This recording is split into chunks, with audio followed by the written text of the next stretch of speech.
단 77일 만에 이렇게 낡은 집이 고급스러운 호텔 레지던스급 공간으로 다시 태어날 수 있을까요? 오늘은 이 집이 어떤 과정을 거쳐 완전히 새로운 집으로 바뀌었는지 처음부터 끝까지 함께 살펴보겠습니다. 그 첫 번째 과정은 집을 철거하는 것입니다. 삐걱거리는 문, 오래된 옷장, 천장에 쌓인 세월의 흔적들까지 모두 하나씩 제거해 나갑니다. 도면을 보면 원래는 거실에 작은 방이 붙어 있고 주방도 벽으로 가로막혀 있어서 60평형대 치곤 거실이 굉장히 작은 구조였습니다. 거실에 있던 사용성이 떨어지는 방을 과감하게 제거하고 주방과 거실을 가로막는 벽도 철거해서 광활한 공용부를 만들 예정입니다. 철거를 하다 보면은 예상치 못한 변수들이 많이 생기거든요. 철거를 해봤더니 조명이 들어가야 되는 자리에 배관들이 지나간다거나 그러면은 설치가 안 되는 경우가 있을 수도 있어요. 이번 현장 같은 경우는 저희가 실측할 때 당시부터 천장 상태가 안 좋았어요. 많이 처져 있는 게 육안으로도 보이는 상태였어가지고 미팅할 때 당시에는 천장 철거가 계획되어 있지 않았었는데 실측하고 난 다음에 고객님이랑 소통을 해서 천장도 전부 다 이제 철거를 하게 됐거든요.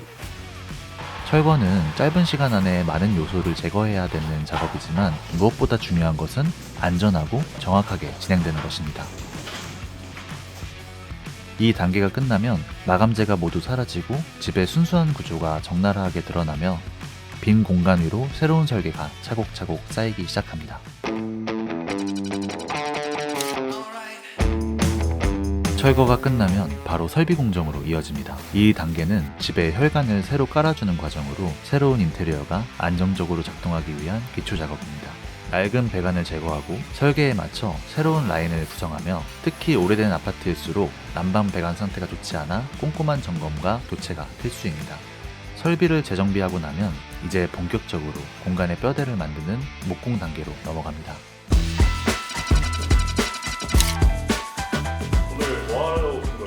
오늘 목공 첫날이라 작업 지시하러 지금 왔습니다. 첫날에 도면 나오면은 집 전체적으로 수평 수직 보고 천장 어느 정도 높이로 할 건지 이런 기준들을 좀 첫날은 잡고 있어요. 디자이너들이 원하는 도면을 이제 현장의 작업자들에게 지시를 할 수 있는 역할을 해야 되기 때문에 시공자들과 이제 소통을 해서 디테일을 푸는 역할을 하고 있어요. 목공은 집의 골격을 세우는 단계입니다. 벽 하나, 문 하나가 어긋나면 전체 공간이 틀어져 보일 수 있기 때문에 설계도를 토대로 오차를 최소화하는 것이 최우선입니다. 레이저로 수직과 수평을 확인하고 먹줄을 치며 현장 상황에 맞춰 실시간으로 조정해가며 벽과 천장을 정확하게 세워나갑니다. 조금만 틀어져도 전체 라인이 무너지기 때문에 이 단계에서 품질이 결국 하이엔드의 완성도를 결정합니다. 요즘 이제 고객님들이 디테일한 부분들을 많이 신경 써주시다 보니까 바닥에 마이너스 걸레바지라든지 천장에 히든 몰딩이라든지 아니면 방 같은 경우 무몰딩 그런 걸 할 때 있어서 수평 수직을 더 꼼꼼히 잘 챙겨야 되는 것 같아요. 수평과 수직이 중요한 이유는 명확합니다. 이 위에 도장, 필름, 가구 등 모든 마감이 올라가기 때문입니다.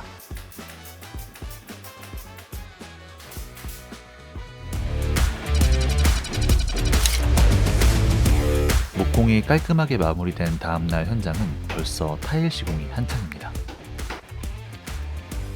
이 현장 같은 경우는 고객님께서 이제 대형 타일을 원하시기도 했고 이제 매지 라인에 있어서 이런 게 눈에 거슬리는 게 싫다. 직접 고객님께서 디자이너랑 타일 업체도 돌아다니면서 원하시는 타일을 고르셨는데 이 고르신 타일이 이제 대형 박판 타일이다 보니까 그냥 무조건 타일이 크면 이쁘다고 생각하실 수도 있어요. 근데 타일이 크면은 시공할 때도 혼자서 시공하기 힘들기 때문에 사람이 2명이 붙어야 되고 양중을 할 때도 혼자서 천천히 양중을 하실 수 있더라도 뭐 2명 내지 3명씩 붙어서 이제 한 장 한 장 천천히 올려야 될 수도 있거든요. 이 집의 욕실은 대형 욕조가 따로 들어갈 수 있을 만큼 넉넉한 사이즈입니다. 그래서 세면대와 벽을 구성하는 타일까지 모두 대형 사이즈로 들어가는데요. 그런데 타일이 커질수록 무게도 함께 늘어나고 무거운 타일은 탈락의 위험도 커지는 건 아닐까요? 이제 타일이 크다 보면은 고객님들께서 이제 이거 떨어질 수도 있는 거 아니에요? 이렇게 가끔씩 물어보시는 분들도 계시는데 저희는 일단 타일을 시공하려면 덧방 시공을 하지 않고 이제 올 철거를 한 다음에 이제 타일을 시공하기 때문에 제대로 된 부자재 부자재도 아무거나 막 사용하는 게 아니라 경험에서 나오는 사용해본 부자재들을 사용해가면서 문제가 없는 거 배합해서 잘 사용할 수 있는 그런 숙달된 작업자분들이 와서 시공을 해줘야 박판 타일이든 일반 대형 타일이든 시공이 깔끔하게 나올 수 있기 때문에 전문가가 꼭 필요하다. 저는 그렇게 생각합니다. 타일 사이사이를 매지라고 하는데요. 이 매지가 조금이라도 틀어지면 금방 티가 나고 살면서 계속 신경이 쓰일 수밖에 없습니다. 그래서 실측부터 타일 커팅, 접착까지의 모든 과정이 정교하게 이어져야 욕실 전체의 선이 살아납니다.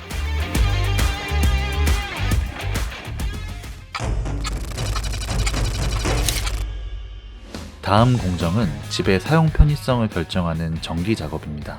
스위치 하나 때문에 스트레스 받은 경험 누구나 있죠? 침대에서 불을 끄기 위해 매번 일어나야 한다거나 조명을 따로따로 켜고 싶은데 모든 조명이 한 번에 켜진다거나 이런 불편들을 해결하기 위해 공간 동선에 맞춘 스위치 배분, 전원 단자 위치 설계가 중요합니다. 겉으로 보이지 않지만 집의 실사용 만족도를 가장 크게 좌우하는 공정입니다. 전기 공정이 마무리되면 이제 집은 본격적인 마감 준비를 합니다. 필름은 손이 많이 가고 디테일이 중요한 작업이라 숙련도와 경험이 큰 차이를 만드는 공정이죠. 저희가 첫날에는 보통 이제 밑작업이라고 그러거든요. 저희가 본 필름 시공 본 작업하기 전에 밑작업, 그러니까 샌딩, 퍼티, 그리고 이제 프라이머 도포 정도의 저희가 밑작업을 하는 첫날입니다. 목수분들이 면을 잡아주셔도 저희가 필름 시공은 완전 밀착 시공이기 때문에 그 정말 0. 몇 미리만 단차가 생겨도 그게 티가 나기 때문에 첫날 이제 샌딩하고 그것도 없애기 위해서 이제 위에 퍼티도 잡고 퍼티를 잡은 다음에 말리고 또 샌딩을 또 해야지 그 정확한 면이 나오거든요. 결국 필름의 퀄리티는 밑작업에서 갈립니다.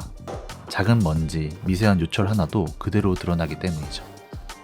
이번 현장 트럼프 월드인데 여기 같은 경우는 지금 좀 살짝 어두운 감이 있잖아요. 주방을 보셨을 때 저희가 주방 천정 위에 루바 작업이 돼 있는데 그 부분을 저희가 좀 짙은 색의 우드 필름으로 시공을 했습니다. 그리고 이제 안방 같은 경우 저희가 이제 침대 헤드보드를 만들 때 좀 진한 색으로 안정감을 주는 이유가 수면을 취하시는 이제 취침 공간이고 개인 프라이버시 공간이기 때문에 좀 더 쾌적한 수면 환경을 만들기 위해서 침대 헤드보드 같은 경우에는 좀 진한 색으로 약간 주시는 게 좋습니다. 특히 접착력과 마감 품질을 높이기 위해서는 전용 접착제와 히팅건을 활용한 정확한 작업이 필요합니다.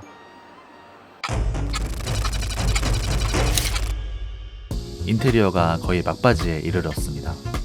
필름이 끝나면 다음 단계는 가구 단계인데요. 가구는 먼저 정밀한 실측에서 시작됩니다. 현장의 실제 치수를 정확하게 확인해야 제작된 가구가 공간에 문제없이 설치됩니다. 제작된 가구가 현장에 들어오면 고객님의 생활 패턴을 바탕으로 위치, 높이, 사이즈를 미세하게 조정합니다.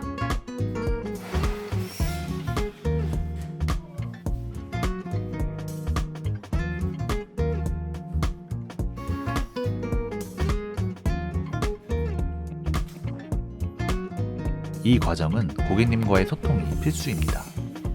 실제 사용 환경을 반영할 때 비로소 맞춤 가구라는 의미가 완성됩니다. 가구 공정이 끝나면 전체 공정의 대부분이 마무리됩니다.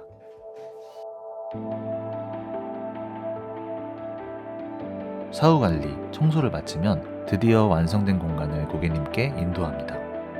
원래 계획했던 대로 거실은 광활한 공용부로 재탄생이 됐고 안방 복도 끝까지 시야가 이어집니다.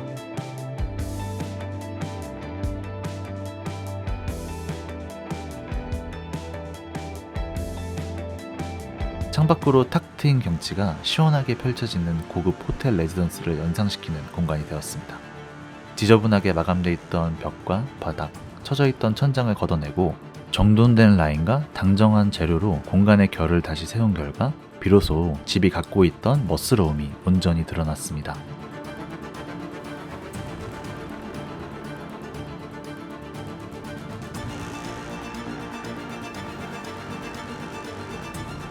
단 77일 만에 이런 멋진 공간이 완성되었습니다. 함께 지켜봐 주셔서 감사합니다. 다음 프로젝트에서 또 뵙겠습니다.